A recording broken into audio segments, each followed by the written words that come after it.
not The difficult. chromosomes are a pretty good indication. I don't think you have to be biologically female to identify Then as a you are woman. wrong, because then I can identify as a fox. Yeah. But again, it's a kind of an absurd point. How many? Like, Well, let me ask you this. Let me ask you animals. this, Angelica. How many genders are there? 2. There are 2 genders.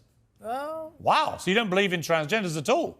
Well, I think there are... Whoa, hang on. Whoa. There are 2 genders? Well, it's taught in... Well, you say, well, you've literally just launched this huge defence of transgenderism. Now you've eradicated it. I think there's... If there are 2 genders, you mean male and female, right? There's gender fluidity. I will...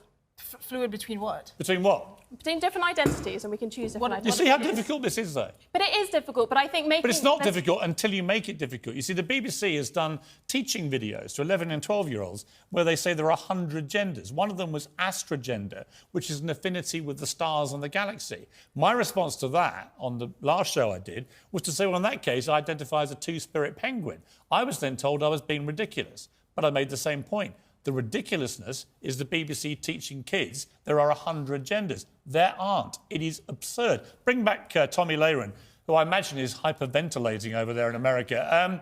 Tommy, I mean, look, I don't see why, if it's limitless, I can't just say I'm Pierce Morgan, I'm a black lesbian, because that is where limitless self-identity takes us. It means that male rapists can say they're women and get into female prisons. It means I can say I'm a two-spirit penguin or a black lesbian, and why can't I? Because that is where it takes you. Well, it certainly does, and I think you just had the perfect argument there. It's impossible to define, and it's impossible to stand up for, because it's a mockery of what actual people are. And furthermore, going back to children, when this happens at a young age, when you start trying to convince kids that they don't know what gender they are, or they're born in the wrong body at 2, 3, 4, 5, 6, 7, 8, 9, 10 years old, that's child abuse. All right? Gender-affirming care, wherein you only tell somebody they can be whatever they want to be, regardless of their biology at a young age, that is child abuse. It's happening in the UK, it's happening in the US, and this is making room for groomers to groom young people, to confuse the heck out of them, make them not know what they are, so that they can take advantage and exploit them. Now, I want to be very clear here. This is not the mainstream LGBTQ movement. There are a lot of conservatives that even support that movement. This is a radical agenda made by groomers, and they don't want you to call them groomers, which is a perfect example of why they are groomers.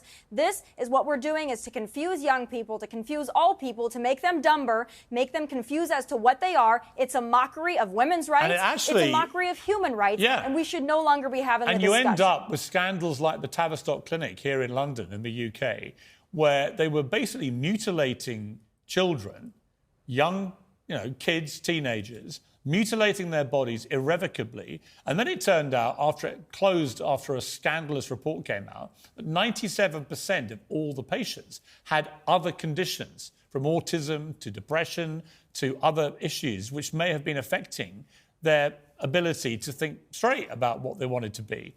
And that was, to me, as a father of 4 kids, utterly horrific, just horrific. That this was going on, and anyone who tried to raise concerns about this, and journalists did, were immediately branded transphobic. And Esther, this comes back to what we see with, people like J.K. Rowling, I'm no friend of J.K. Rowling. She can't stand me, and I don't like her, right? It's like fire and water. But on this issue, I've not seen a word she said that is transphobic. Yeah. I've just heard her go, I want to support and protect women's rights. For that, she's been unbelievably hounded, abused, attempts to cancel, which fortunately have backfired. But it's all wrong, this, isn't it? The thing is, and one of the shocking things that she's been attacked for is for drawing attention to domestic violence and violence against women. And that's actually the biggest point here. Other than the fact that, that male rapist was allowed to go into a female prison in Scotland, there's a genuine danger around allowing men into women's spaces, like women's shelters and all that, and they can be there just by identifying as a woman and then identifying as a tree the next day. Right, so Angelica, do you understand that part of the argument? I understand that kind of the argument, but I mean, like Tommy said, I don't think this is confusing for children. I think it's giving you freedom of expression and freedom of choice. How many girls did you know? Like my wife was a bit of a tomboy when she was young, right? How many kids do you know, young girls in particular, who are tomboys? But if the wrong person gets hold of them and persuades them, actually, what you should start doing is mutilating your body and have a full attempt to become a boy, that's not what most tomboys end up wanting. They end up actually going through puberty, getting older, and then that's it. They become women. Right? But if you get hold of these impressionable young minds too early, when they're just clowning around being tomboys, that's the danger to me.